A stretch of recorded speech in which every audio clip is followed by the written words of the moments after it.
家里的苹果太多了，再不吃的话也就坏掉了。秀秀今天跟大家分享纯天然无任何添加的苹果干的制作，全部将它去皮。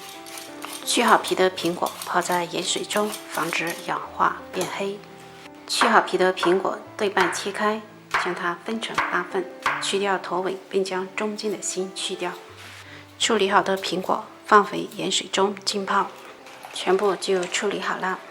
再用清水直接冲洗一下，直接放入锅中，盖上盖子，大火蒸20分钟，将它蒸熟。时间到，关火。像这样用筷子能够轻松炸透就可以了。用筷子将它夹出来，整齐的摆在上面。天气好的话，放在太阳下暴晒2天。实在天气不好，就直接用烤箱低温烘烤，晒了2天就这么干了。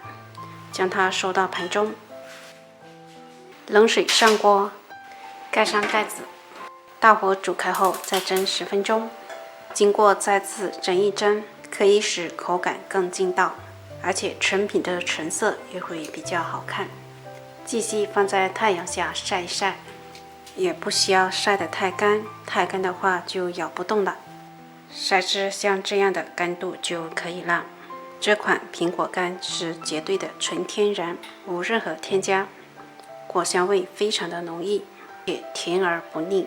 喜欢的朋友可以在家试一下。